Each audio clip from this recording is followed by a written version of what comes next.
Buenos días, amables televidentes. Los saluda José Alberto Tejada Echeverry para presentarles el programa institucional del Canal 2 informativo Nuestra Gente. Hoy nos acompaña en el estudio el doctor Alonso Cruz. El doctor Alonso Cruz es el director de rentas departamentales en la Gobernación del Valle. Buenos días, doctor Alonso, y gracias por volver a nuestro programa.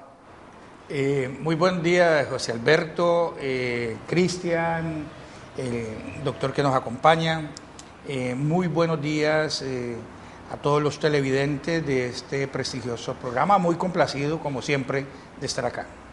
Y está con nosotros también el doctor Eduardo Hernández, él es delegado de la Personería de la ciudad de Cali y atiende el tema de menores en la ciudad. Buenos días, doctor Eduardo. Muy buenos días, José Alberto, a Cristian, al doctor Alonso, a toda la teleaudiencia que hoy nos acompaña. En algunos momentos debe llegar la doctora Marta Cecilia Martínez del Instituto de Bienestar Familiar. Saludamos a nuestro periodista jefe, Cristian Peñate. Buenos días, doctor José Alberto, buenos días al doctor Eduardo, al doctor Alonso Cruz y bienvenido nuevamente, doctor Alonso Cruz, a su casa. Y cada uno de ustedes que están en sus casas, un abrazo cariñoso, que están pendientes del informativo Nuestra Gente. No olviden seguirnos a través de nuestra página web www.canal2.co, www.canal2.co. Recuerde que este programa usted lo volverá a ver en repetición a las 12 del mediodía por este canal, el canal de Nuestra Gente, y después de las 10:30 de la noche. Ya nos están viendo por Global TV y también por el cable operador en Cali. Muy bien. Estamos muy contentos de que el hijo pródigo vuelva a casa. El doctor Alonso Cruz el año pasado fue panelista frecuente de este programa y ahora pareciera que quiere sacar el tiempito. Yo sé que es un hombre muy ocupado para volvernos a acompañar y darnos luces a nosotros y a ustedes con sus análisis y sus puntos de vista sobre los más variados temas de la realidad local, regional y nacional. Como dije, en algunos momentos estará aquí con nosotros la doctora Marta Cecilia Martínez del ICBF. Hoy vamos a hablar en esta primera parte sobre la situación de menores en la ciudad de Cali y más particularmente la situación que tiene que ver con el menor victimario, el menor víctima y las condiciones en las cuales por una parte están recluidos, por otra parte están en hogares de paso o centros de atención y resocialización y cómo el sistema pareciera que no está operando para atender adecuadamente esta situación que se está saliendo de las manos en nuestra ciudad. Hoy entendemos que hay alrededor de 600 jóvenes menores de 18 años en el Centro Correccional de Menores Valle Lilí y en el Centro Buen Pastor, fuera de que hay muchos menores en algunas comisarías de familia y algunos centros de reclusión temporal, porque entendemos que en todo el país hay más de 100.000 menores que han estado de alguna manera involucrados en problemas de delincuencia juvenil, de los cuales solo 6.000 a nivel nacional han recibido algún tipo de decisión por parte de los jueces, decisiones que en todos los casos tienen que ver con la resocialización del preadolescente y el adolescente, puesto que el menor sigue siendo inimputable ante la ley penal, es decir, no se le puede dar la misma categoría de pena y las mismas condiciones de pena que se le da a los adultos. Aprovechando pues que aquí tenemos en primer lugar al doctor Eduardo Hernández, que trabaja en la personería, que por definición es la oficina de la administración pública que vela por el respeto a los derechos humanos, queremos pedirle que nos dé una primera aproximación al estado de la situación que tenemos con menores en la ciudad de Cali. Y a renglón seguido le pedimos al doctor Alonso Cruz que desde su óptica jurídica nos precise, dado que además él ha hecho parte del grupo de abogados que trabajan con la Comisión Interamericana de Derechos Humanos, que nos dé también sus puntos de vista sobre el tema. Bueno, muy buenos días. Realmente en la actualidad la situación en el tema del sistema de responsabilidad penal para adolescentes es bastante preocupante. Si tenemos en cuenta que hoy Cali tiene 2 centros de formación juvenil, 2 centros en los que aproximadamente hay 640 adolescentes menores infractores de la ley penal, sancionados algunos en espera de su sanción, pero lo que más nos preocupa es el tema... Repita, ¿cuántos? Aproximadamente 645 adolescentes. ¿Solo en Cali? Solo en Cali.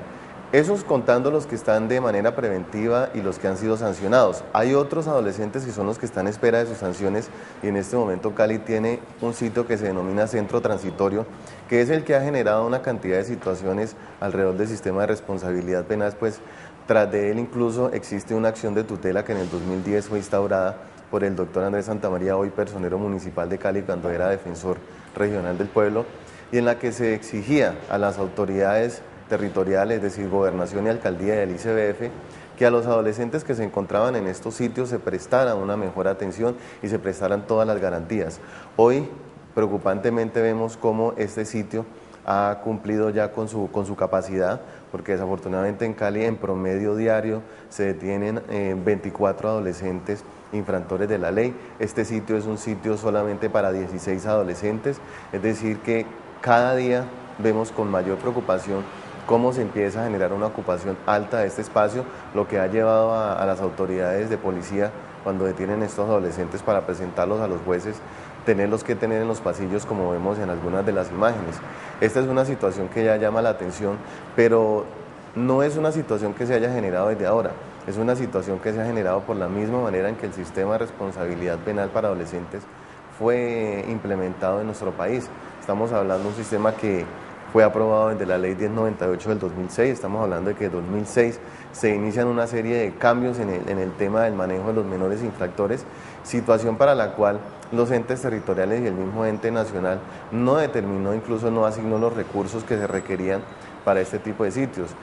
Cali, por ejemplo, es una ciudad que tiene 2 centros de formación juvenil a diferencia de otras ciudades. Lo preocupante es que estos centros no fueron centros creados para menores infractores, fueron sitios que se fueron acondicionando y que se han ido acondicionando, y vemos hoy como con desesperación se tienen que tomar decisiones como la que ha tomado la Gobernación del Valle, de entregar incluso parte de la industria de licores del Valle para que de alguna manera sirva a dar solución al problema de hacinamiento que se presenta en el Centro Transitorio para Menores de Cali en los juzgados.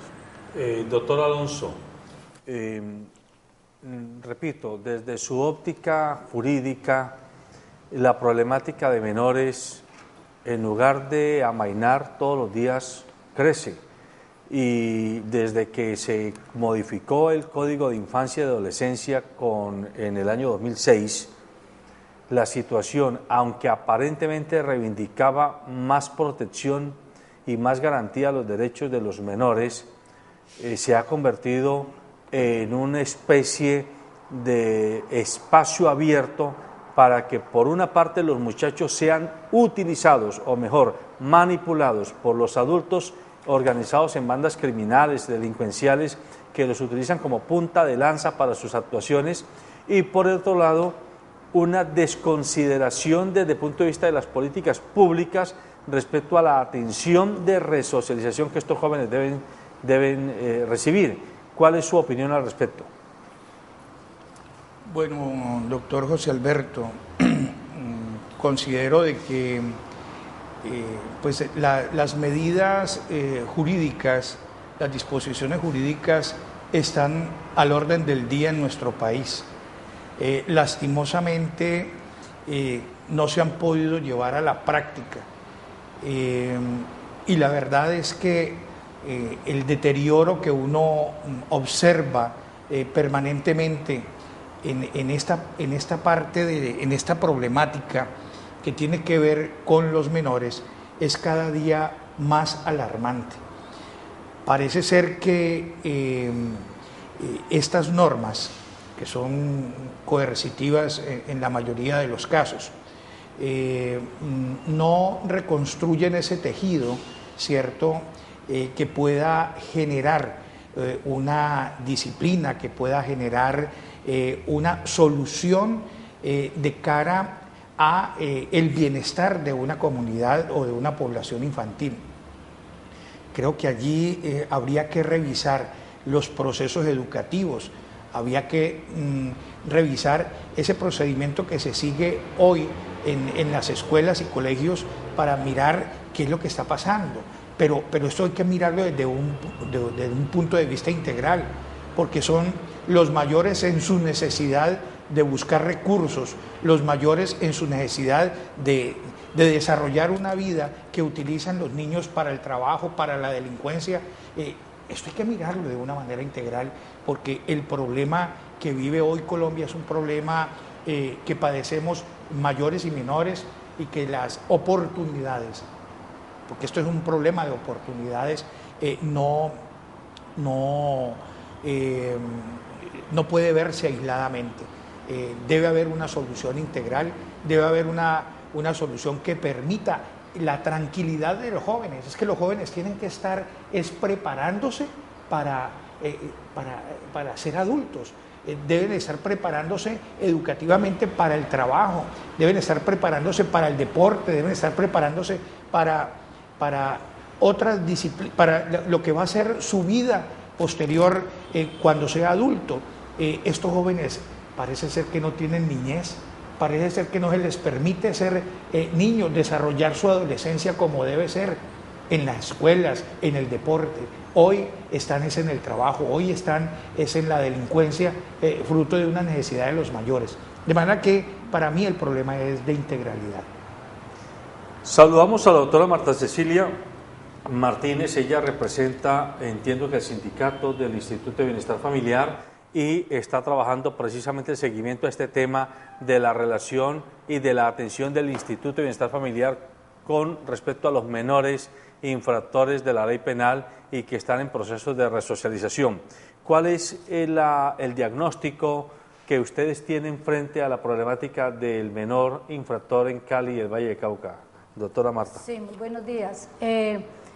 Más allá del diagnóstico de la problemática actual, porque como lo decían los doctores aquí presentes, siempre en los medios de comunicación se está ratificando por parte de los expertos precisamente que en lo que se está fallando es en la atención integral de los niños, niñas y adolescentes, especialmente en la fase de prevención. El gobierno se ha dedicado mucho a la parte proteccionista, que en enrutar más todos estos programas educativos, en la fase de prevención no solamente a los niños, sino la atención integral desde la misma familia. Si las familias no tienen las oportunidades en lo que tiene que ver con la generación de ingresos, obviamente ellos involucran a que los niños hagan parte de esta generación de ingresos, y por eso es que vemos a los niños en el semáforo, en las oficinas que funcionan, las llamadas oficinas de sicariato, entre otras actividades. Lo que nos trae a nosotros hoy desde el sindicato de bienestar familiar, precisamente de los servidores públicos, de los empleados, es todo lo que se viene dando a nivel del sistema de responsabilidad penal, ¿sí? Porque además de ir nosotros enrutados en la atención de los niños, estamos viendo que si estas personas que son las cuidadoras y las garantistas de los derechos no tienen los recursos suficientes para brindar la garantía a estos jóvenes, adolescentes, precisamente el sistema no va a funcionar. Nosotros invitábamos ayer al canal precisamente porque está colapsando tanto el sistema por hacinamiento, por la falta de cupos para ubicar a los niños. Como lo decían aquí los compañeros presentes, se crearon instituciones que no estaban pensadas precisamente para cubrir lo que era la falta de la atención de estos chicos que van a responsabilidad penal.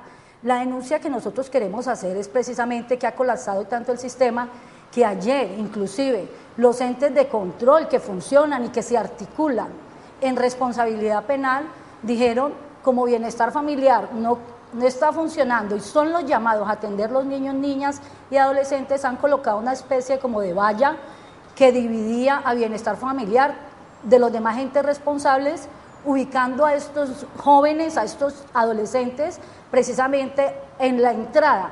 Aislaron la oficina de bienestar familiar y dejaron a los jóvenes que, así entendamos la problemática, son jóvenes que son consumidores de sustancias psicoactivas, que entran bajo el uso y abuso de la sustancia, que entran con armas cortopunzantes y la teleaudiencia se ha dado cuenta de que han existido 2 muertos, hayan responsabilidad penal, hay defensores de familia que han sido agredidos. Entonces el llamado desde el sindicato precisamente a la ciudadanía, a los entes responsables es que bienestar familiar no es el único responsable de la atención de los niños. La ley 1098 del 2006 dice que bienestar familiar es el coordinador o el ente rector del Sistema Nacional de Bienestar Familiar para la atención de los niños, niñas y adolescentes, pero ser ente rector al contrario es el que coordina, no es el que tiene que terminar precisamente brindando la atención, porque no solamente se nos da en responsabilidad penal, sino en el sistema de protección, que si el chico le ha sido vulnerado su derecho a la salud, entonces bienestar familiar tiene que sacar la platica y pagarle al sistema de salud. Si funciona en el área de educación, si el chico está siendo vulnerado, también el sistema nacional, que son las instituciones que se articulan y lo integran, piensan que bienestar familiar por ente rector es el que tiene que asumir la responsabilidad. Y bueno, perdón un segundo, sí. La responsabilidad viene desde la comunidad, desde la familia, la sociedad, pero a través del Estado son todas las instituciones las que se articulan para brindar esta atención integral. Bueno, pero siguiendo el hilo de lo que usted está planteando, doctora Marta, podríamos decir, le pregunto a los otros panelistas, que se ha convertido en una especie de discurso justificante, que como yo soy pobre, como yo estoy en situación de extrema pobreza, pues entonces como que endoso mis hijos a entidades del Estado, entre ellas particularmente al ICBF, porque el Estado tiene o tendría, entre comillas, la obligación de responder por mis hijos, y está haciendo carrera entonces una actitud irresponsable de parte de quienes, sabiéndose pobres desde el punto de vista económico y social en el entorno en el que viven, asumen que la pobreza no los exime de su irresponsabilidad a la hora de procrear hijos y levantar esos hijos, sino que simplemente los procrean y se los entregan, en este caso, a la entidad que en muchos lugares del país se consideran como esa es la gran responsable, la gran mamá de la familia colombiana, que es el ICBF. Doctor Cruz, usted que está en el sector público y que recientemente sabemos que en la reforma tributaria se pensó o ya se decidió quitarle recursos para fiscales al ICBF para que se entreguen por vía de presupuesto nacional. Esta situación que acabo de mencionar, la irresponsabilidad de las personas, unido al decreciente flujo de recursos que puede comenzar a recibir ICBF en un futuro, ¿va a agravar la situación aún más? Bueno, yo tuve la oportunidad de revisar la ley 1607, que es la de la reforma tributaria del año 2012. La verdad considero de que por la vía, por ese procedimiento, se van a obtener unos mejores recursos, considero yo, porque se está grabando no con un porcentaje la nómina, sino con un porcentaje de las utilidades a las grandes empresas, fundamentalmente. Estoy de acuerdo con lo que plantea la doctora Marta Cecilia, en el sentido de que aquí reaccionamos, pero no somos proactivos. Aquí reaccionamos con presupuesto del ICBF, con las bodegas de la industria de licores, como decía el doctor Edward, son esos paliativos, ¿no? Remedios circunstanciales que la verdad no solucionan de fondo el problema. La falta de oportunidad, yo veía las imágenes y me duelen ver tanto joven en esa situación como de delincuencia, de desprotección, de saber que no van para ningún lado, por Dios. Este país tiene que darle esa solución, tiene que darle oportunidades a esos jóvenes. No es fácil la tarea hoy, pero me parece que debemos actuar más proactivamente y no reaccionando cada vez que se presenta, o bueno, en la permanencia de este problema que hoy lo vemos. Esa falta de oportunidad también va conjugada con una televisión, ¿cierto?, con unos medios de comunicación, sobre todo la televisión y el cine, que conducen a ese malestar, a esa violencia que hoy tienen los jóvenes encarnizados en sí. Eso de tanto ver televisión, de tanto ver a los Simpsons, de tanto ver películas de acción. Los tres Caínes. Esas telenovelas, pues, esas narconovelas que hoy se están presentando, eso conduce en el inconsciente, doctora, eso conduce a que la gente vea ese como el único camino que tiene para su vida, cuando hay otras cosas. En nuestra juventud nosotros no veíamos eso. En nuestra juventud nosotros estábamos más propensos al deporte, más hacia el estudio. O a Calimán. Al León de Francia. Habían más oportunidades. Hoy yo abogaría por más oportunidades, antes de más presupuestos para reaccionar, más presupuestos para educar, más presupuestos para ser proactivos. Antes de darle la palabra a los otros invitados, invito a que miremos la nota que nos han preparado nuestros periodistas y seguimos adelante. Por hurto. ¿Sí? ¿Desde cuándo estás acá? Hace 15 días. 15 días. ¿Y por qué en qué condiciones está acá en este lugar? Preventivo. ¿Sí? ¿Y qué? Entonces aquí ya antes, por esa reja que están viendo atrás, nosotros podíamos pasar al baño a bañarnos prácticamente las veces que quisiéramos. Pero ahora por esa reja no podemos ni bañarnos. Aquí donde estamos sin bañarnos. Para ir al baño a orinar, un problema para que nos dejen de entrar.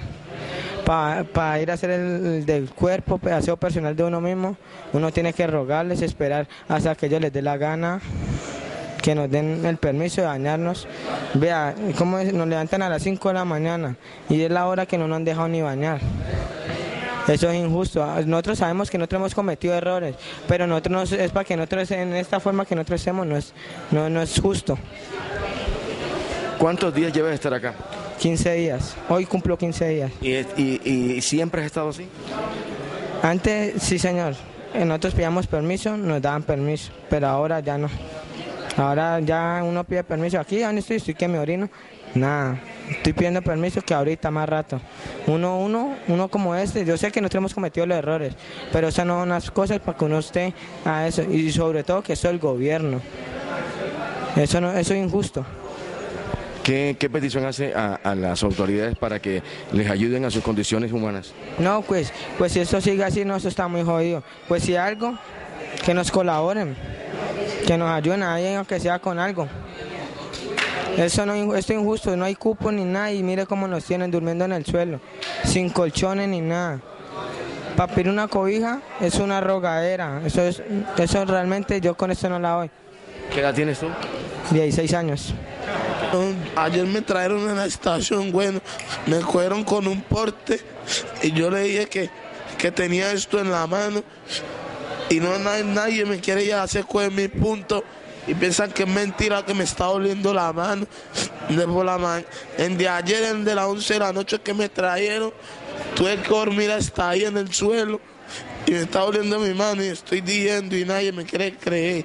Nada más piensan que porque para que uno se quiere ir. ¿Cuántos años tiene usted? 14. ¿Por qué estás acá? No le digo que porque me cogió con un porte y por eso nada más piensan que porque uno va a ir para su casa y que hay paro de la audiencia que yo no sé cuándo. Y vos no hay ningún paro, no le quieren atender a uno nada más. ¿Qué pide las autoridades, mijo? ¿Ah? ¿Usted qué pide las autoridades? Que hagan la audiencia o que me limpien mi mano. ¿Ah?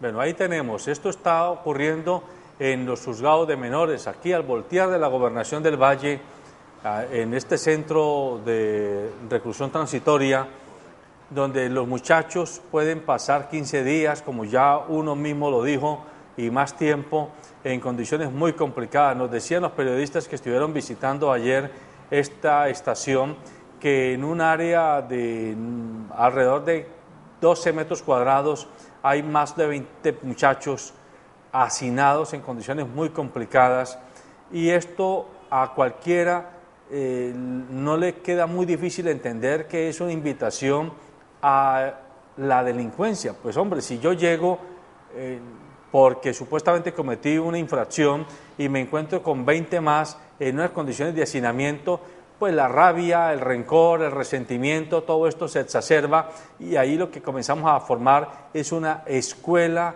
promisoria del crimen organizado, lamentablemente, para el futuro cuando estos muchachos sean adultos. Lo escucho a usted, doctor Edward, sobre el tema. Bueno, desafortunadamente lo que hoy veíamos en las imágenes, el reflejo de una serie de problemáticas que se vienen presentando hace varios años en la ciudad. Vemos con preocupación cómo se han incrementado, por ejemplo, el caso de los embarazos en adolescentes. La mayoría de estos chicos que veíamos ahí en las imágenes, cuando hemos tenido la oportunidad de hablar con ellos, nos damos cuenta de que vienen, como lo decía la doctora María Cristina, de familias totalmente disfuncionales, es decir, familias totalmente desbaratadas. Muchos de estos chicos ni siquiera tuvieron la oportunidad de conocer una familia. Algunos de ellos también lo pudimos evidenciar en un estudio que hizo la Personería Municipal. Visitamos 6 instituciones educativas oficiales y nos encontramos que entre el año 2012 y el 2013 se fueron de estas instituciones cerca de 3.700 estudiantes. El doctor Alonso le decía, bueno, ¿qué está pasando con el proceso educativo? ¿Por qué los chicos están yendo de las instituciones educativas? Y lo más preocupante es para dónde están cogiendo en estos momentos. Desafortunadamente muchos terminan en bandas criminales, muchos terminan en pandillas, y vemos cómo día a día la delincuencia juvenil en Cali empieza a crecer. Yo creo que aquí el llamado, y lo decía la doctora María Cristina, no es solamente para el Instituto Colombiano de Bienestar Familiar, sino para todos los entes territoriales y todas las autoridades locales, para que no solamente reaccionemos frente a la situación que se está presentando, sino también empecemos a prevenir lo que se nos está aumentando día a día, que es el tema de la delincuencia juvenil.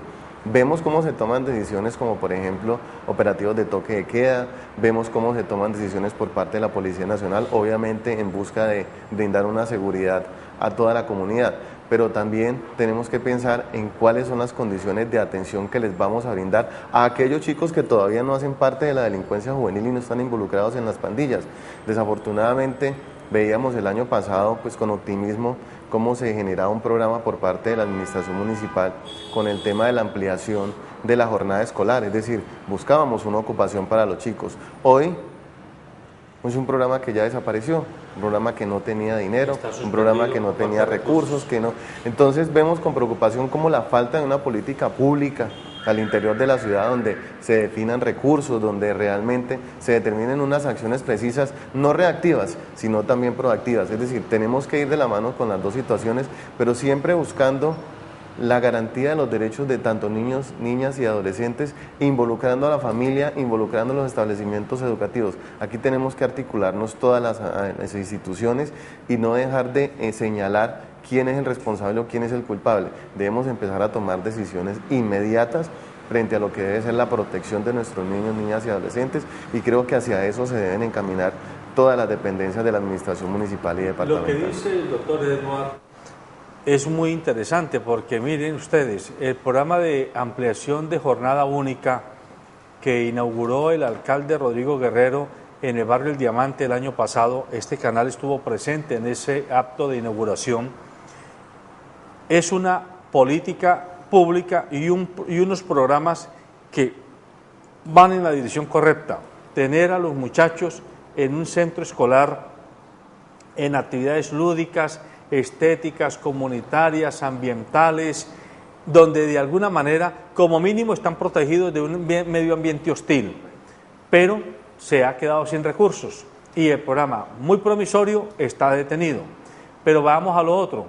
El gobierno Juan Manuel Santos habla o montó el programa de Cero a Siempre, una política pública muy interesante que menciona que los niños, después de que están en 6 meses de edad aproximadamente, pasan a unos centros de desarrollo integral al infante.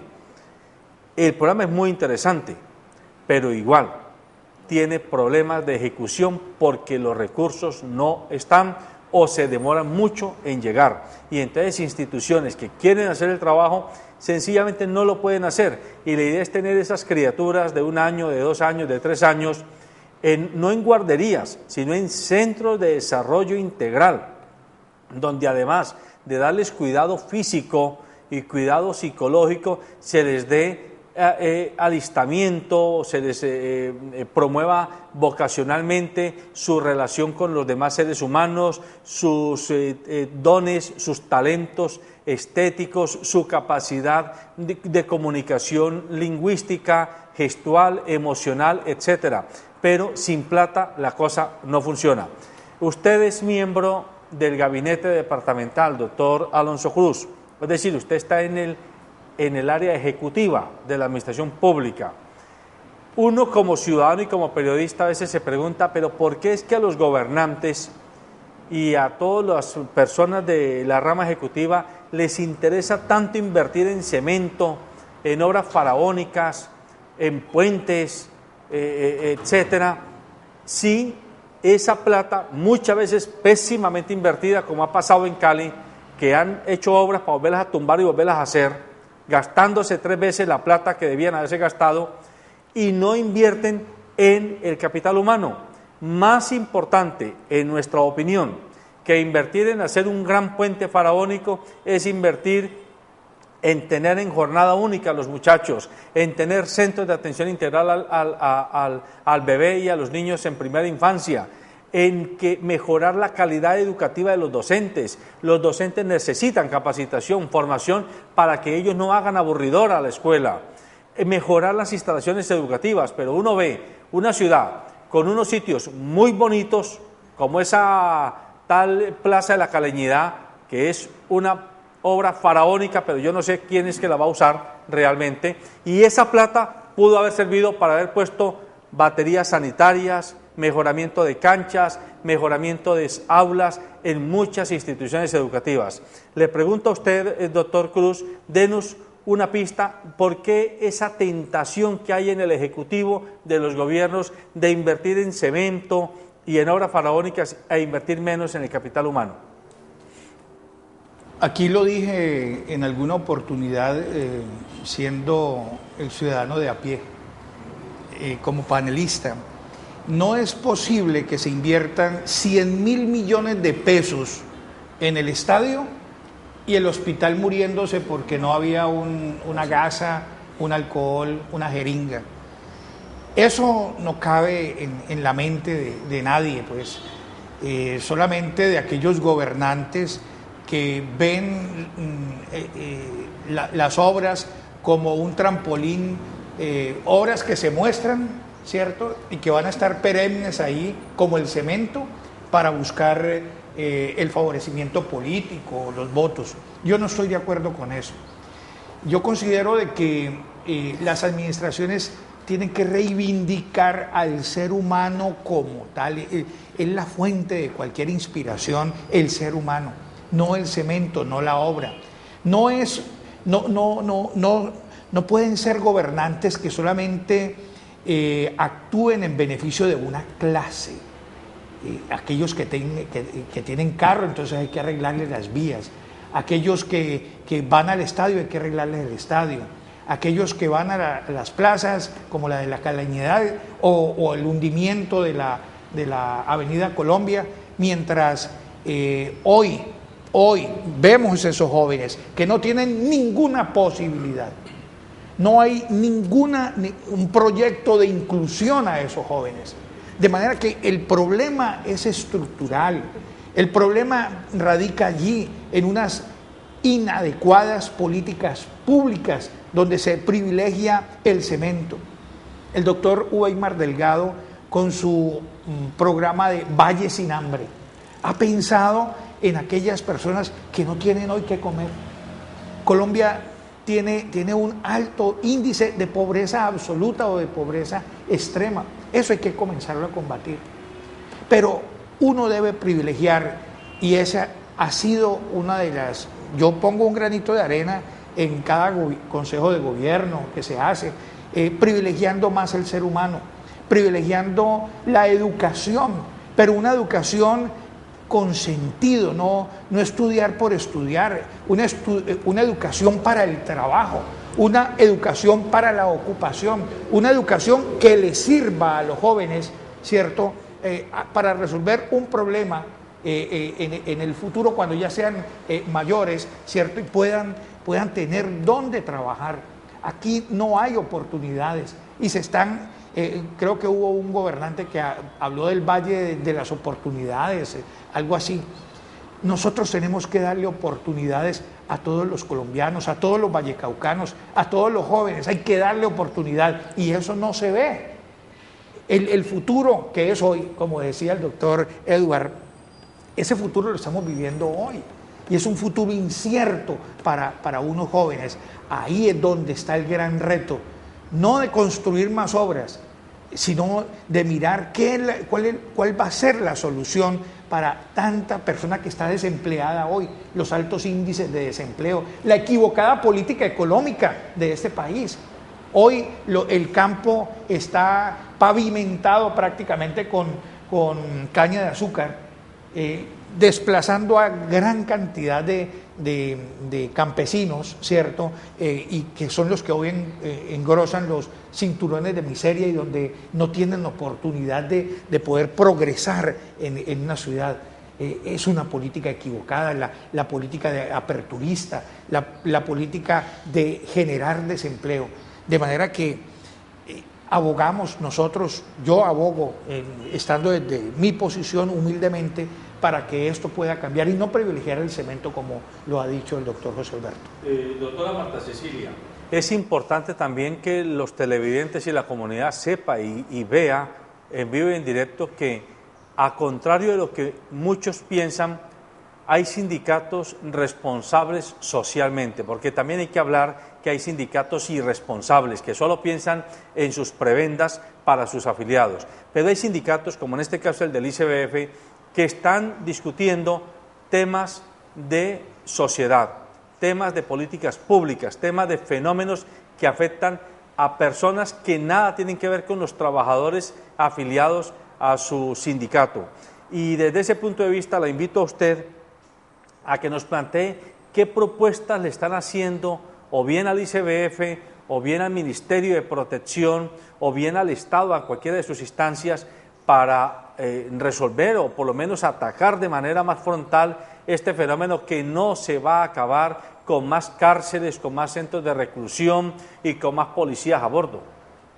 Para nosotros es muy importante, como representantes del Sindicato de Trabajadores de Bienestar Familiar, precisamente porque todos tenemos que ver, la Junta Directiva tiene que ver con las temáticas que le brindan la atención integral a los niños, y llevamos muchos años de experiencia en el Instituto Colombiano de Bienestar Familiar. Aquí se han planteado temas interesantes y precisamente una de las reflexiones que nosotros hacemos es que muchos ciudadanos y muchos medios de comunicación no conocen los programas ICBF. Ahorita escuchaba que se hablaba de la parte educativa, de que habían programas a nivel de educación en la parte académica, pero también el Instituto Colombiano de Bienestar Familiar tiene una modalidad de restablecimiento de derechos que se convierte en una fase preventiva, que son los externados donde hay convenios con instituciones como Juan Bosco, Don Bosco, Paz y Bien, hacer instituciones que atienden niños con y sin discapacidad, y donde se fomenta lo que son los proyectos productivos, donde se educa al niño para que no haya que castigar al adulto. Yo los invito a todos muy cordialmente para que aquí convoquemos a los compañeros que tienen que ver con las áreas específicas de estos programas, los hogares sustitutos, los hogares comunitarios, los clubes juveniles que dejaron de funcionar y que hoy en día se llaman Generaciones con Bienestar. ¿Qué es lo que más nos ha afectado a nosotros? La poca duración de los programas, porque un cupo para un joven en modalidad externado, precisamente donde apenas se está haciendo todo un trabajo con la familia y con el joven, tiene una duración de 6 meses, porque la ley lo estipula así. Entonces no le dan continuidad a estos programas que antes duraban 1 año y donde se pueden mostrar resultados. Yo quiero aprovechar este espacio para agradecerle a todos los concejales que votaron en contra de la reforma tributaria. Nosotros como sindicato no estamos de acuerdo con que se haya aprobado la reforma tributaria, porque miren, si hay instituciones que hay que cuidar, son el SENA y Bienestar Familiar, son nuestro patrimonio y en contravía a lo que dice un poquitico el doctor, ¿sí? Hay gente desde el mismo instituto que apoya la reforma tributaria, nos están dejando sin recursos. Los recursos que están amarrando a estos proyectos, donde dicen que quienes van a tributar son estas grandes empresas, son empresas como la minería, el carbón, el petróleo, que hoy en día ya se están empezando a ver algunas situaciones de crisis. El gobierno responsablemente debe dejarlos para fiscales y seguiremos en esa lucha para que se fortalezcan nuestros programas.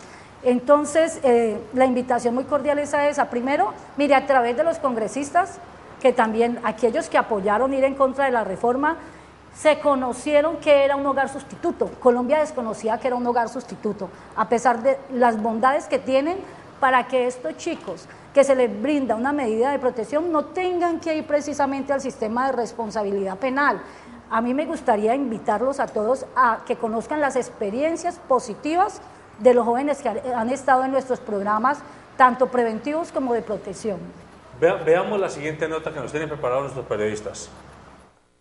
Estamos en malas condiciones, estamos durmiendo en el piso, no tenemos colchoneta, nada. Y nos pusieron esa malla, esa reja y no podemos parpalla y dormimos acá afuera, en el piso. ¿Desde cuándo están acá? Cambiar en el pasillo, ¿sí? No hay baño. ¿Y desde cuándo tú estás acá? Hace 15 días. ¿Sí? Y para hacer tus necesidades, ¿cómo tienes que hacer? Pues aguantarme hasta que llegue el momento que nos pueden dejen de entrar al dormitorio. ¿Y cuántos compañeros tienes acá? 10. ¿Sí? 10 y hay 5 en audiencias. ¿Y todos duermen aquí? Sí. ¿Sí? ¿Y hacen todas sus necesidades aquí? Sí.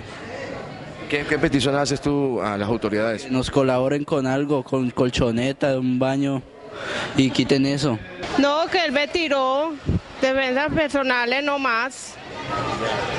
Y aquí los tienen aquí durmiendo aquí como unos animales. Ahí no traerles cobijas, traerle, mejor dicho, es que comida y todo, mejor dicho, y aquí no tienen, se pusieron una ¿cómo es que se dice eso? Ay, ya me olvidó. Unas rejas y ahí es donde tienen los baños, donde tienen todo. Entonces, ¿dónde ahí hacen sus necesidades ellos? Eso puse yo la denuncia ahorita, la procuraduría y todo, y ahí está el doctor arriba que lo estoy esperando, a ver qué me dice, que a ver qué me arregla, mejor dicho, que el hijo mío, a ver si me lo pueden dejar salir. Lo que pasa es que mi hijo estuvo interno en Villanueva de acá y ellos, la policía, los cogen a ellos y los tratan muy feo, los tratan con palabras joderse, fuera de eso los cogen de aquí de la camisa y los alzan para arriba y si les dicen algo entre todos los cogen allá encerrados y les tiran agua y les dan pata y les pegan puño y le dan conejo bolillo.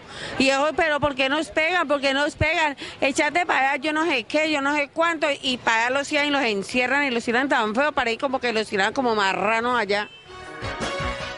Bien, ahí vemos pues con esta nota, estamos cerrando por hoy el tema de la situación, la problemática de los menores que están en situación de resocialización y en situación de internamiento en Cali y el Valle del Cauca.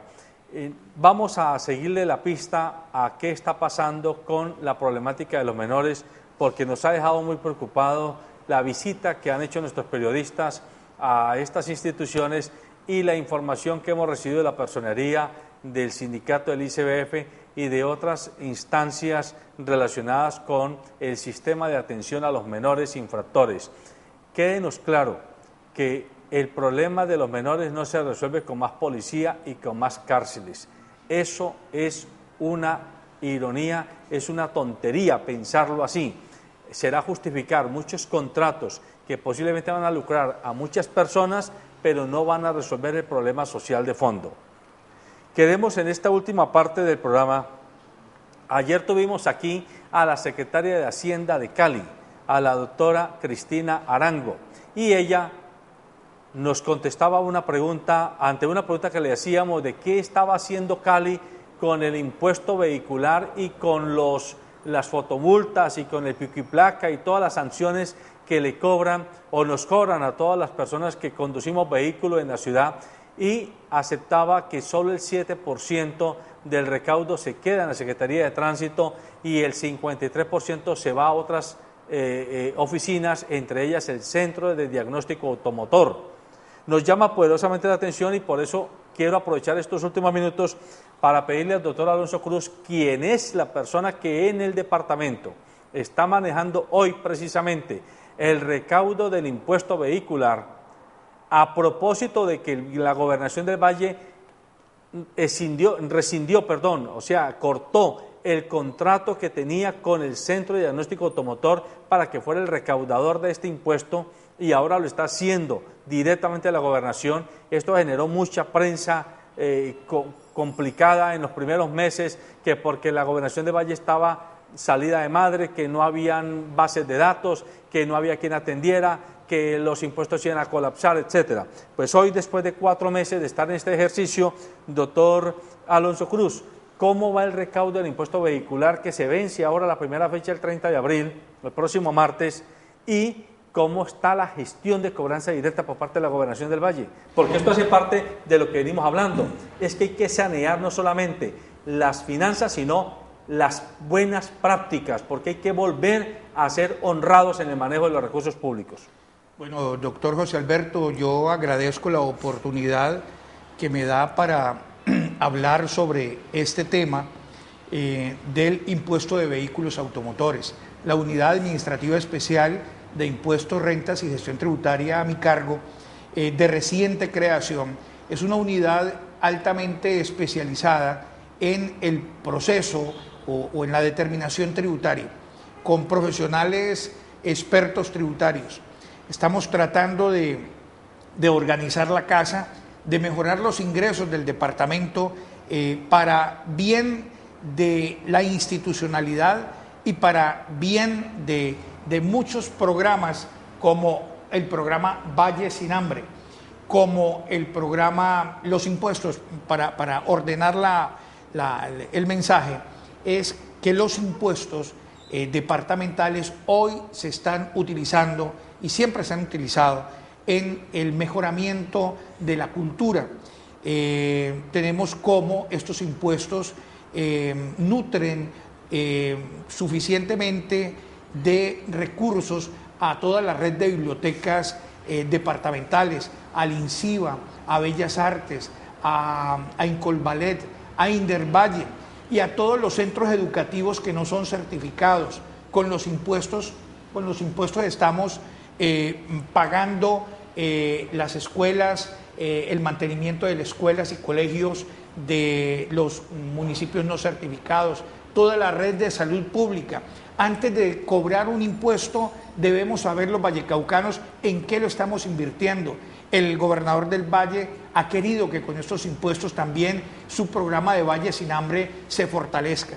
De allí que nosotros permanentemente estemos rindiendo cuentas en qué estamos gastando sus impuestos antes de pedirle a los vallecaucanos que nos tributen el impuesto de vehículos automotores.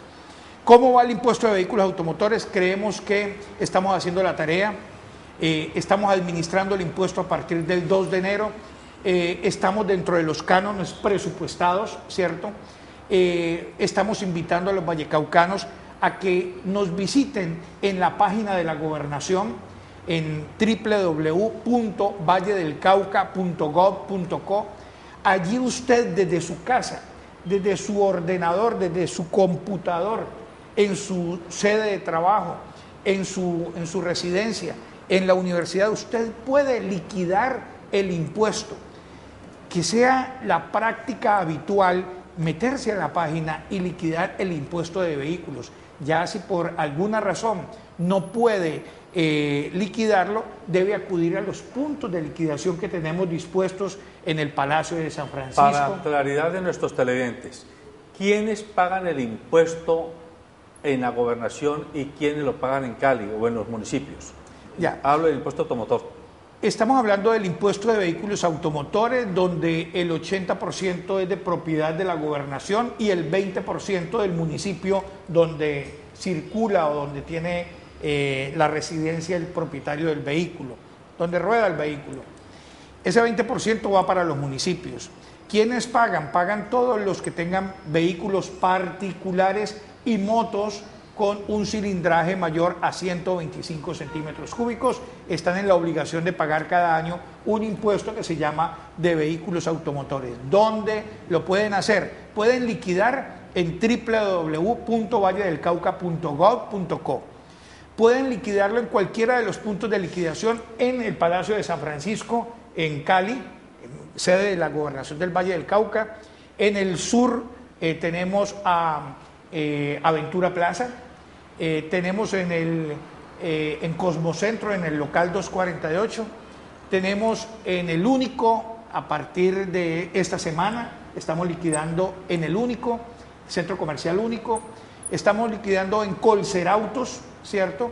Ya la 14 nos ha pedido de que tengamos puntos de liquidación allí en la 14, y hay una noticia bien interesante, en todos los GANI, a partir de esta semana, a finales de esta semana o la próxima semana, usted puede acudir a un GANE, entregar su placa, allí le dan su liquidación y usted puede pagar allí mismo. O sea, sin necesidad de nada, yo voy con el número de placa de mi carro y ahí me sale la liquidación. Exactamente, porque está en la página web. Tenemos colgadas 388.000 liquidaciones del impuesto de vehículos, las tenemos colgadas en nuestra página web.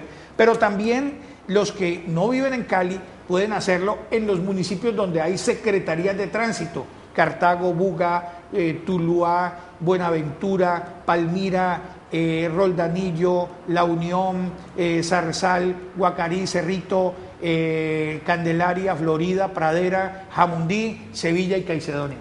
Allí pueden los contribuyentes acudir a que les liquiden el impuesto de vehículos automotores. Si no lo puede liquidar en la página web, acuda a donde hay filas, pero desde la tranquilidad de su casa.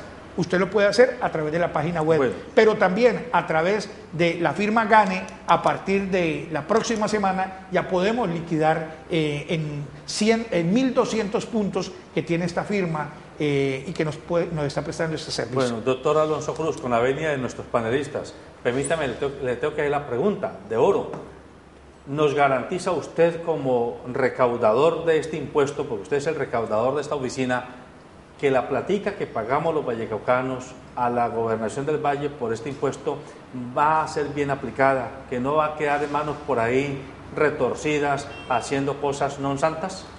Esa es la política que ha trazado el señor gobernador Uweimar Delgado, una administración de manos limpias, una administración donde nos preocupamos por hacerlo bien, y esa es la directriz del señor gobernador. En lo particular, tratamos en todo el momento de servirle al ciudadano, en todo momento de hacer las cosas bien, y estamos entregando permanentemente en una política de cultura tributaria, informándole a los vallecaucanos en qué estamos invirtiendo sus recursos. Y esto hace parte de una política tributaria de orientación y educación, y de rendición de cuentas permanente. Muy bien, doctor Edward y doctora Marta, usted es también agente del Ministerio Público, en este caso de la Personería, y usted es funcionaria pública desde el ICBF y representante de un sindicato del sector público. Un último mensaje a la comunidad sobre la importancia de la pulcritud en el manejo de los recursos públicos por parte de los gobernantes, pero también por parte de los legisladores, que legislan a veces a puerta cerrada cosas inconfesables, tanto a nivel central como a nivel local, en muchos casos lamentablemente. ¿Y cuál es como la actitud que debemos asumir los ciudadanos de a pie?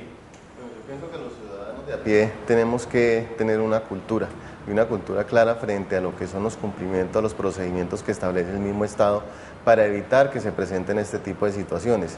Desafortunadamente somos muy dados al tema de evitemos la cola, y en el medio de evitemos la cola utilicemos otro tipo de personas, generando una serie de situaciones y dificultades a las entidades del Estado para realmente poder cumplir con sus procedimientos. Conozcamos esos procedimientos, cumplámoslos, pero también la ley nos permite hacer vedurías y preguntarle al mismo Estado qué está pasando con esos dineros que estamos utilizando y que le estamos entregando al Estado para los diferentes programas y actividades que debe realizar.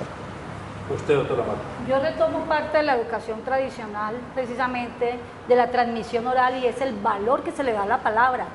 Nosotros tenemos que volver a darle credibilidad a la palabra, porque a veces se juzga a los jóvenes y dicen, no, es que ellos no cumplen, no cumple el adulto. Entonces, que la ciudadanía vuelva a darle el valor que tenía anteriormente de nuestros ancestros, la palabra, y que si un candidato, un gobernante se compromete con el pueblo, con la ciudadanía, que cumpla. Y si no cumple, como decía el doctor, existen mecanismos, pero que estos mecanismos sean verdaderamente efectivos, porque muchas veces la tramitología para las denuncias hacen que el ciudadano desista.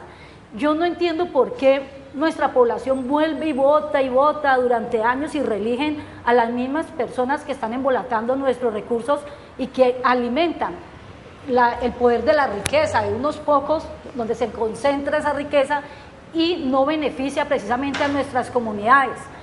Yo siempre he invitado a que trabajemos articuladamente estas instituciones del Estado, el ente privado, pero ante todo que nos unamos a la academia. Nosotros no podemos perder de vista la academia, porque en la academia precisamente es que nos fortalecen a nosotros de nuestros derechos como ciudadanos, los mecanismos de participación.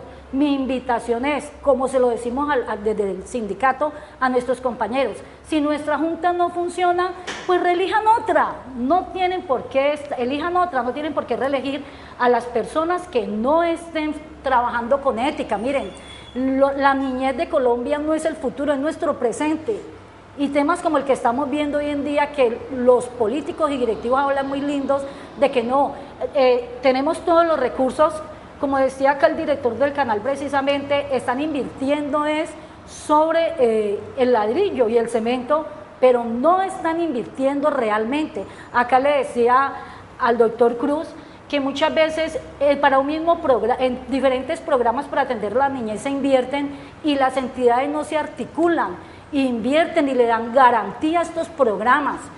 Como le decía nuestro director del canal, miren, estos chicos que se ven como criminales no son los culpables de que estos gobernantes, y son unos gobernantes faltos de ética, irresponsables con lo que se comprometieron y se les olvidan una vez que son elegidos, faltan a este compromiso. Entonces la invitación es que haya transparencia y que haya ética desde todos los ciudadanos, profesionales y gobernantes. Muy bien, el tiempo se nos acabó.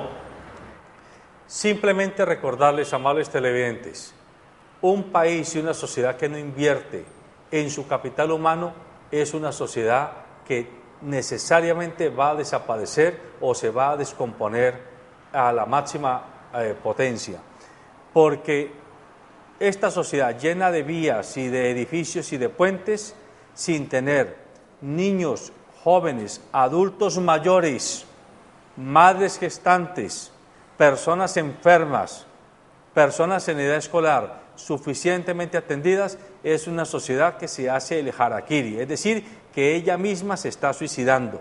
La invitación es a que los gobernantes, los legisladores, los dirigentes empresariales, los dirigentes sociales y también los comunicadores apostemos todos por invertir en lo más preciado que tiene la sociedad, que es su propio capital humano, que está desde la madre gestante hasta el hombre mayor. Recuerde que este programa es para que usted se informe y usted piense y decida siempre en procura del bienestar colectivo. Buenos días.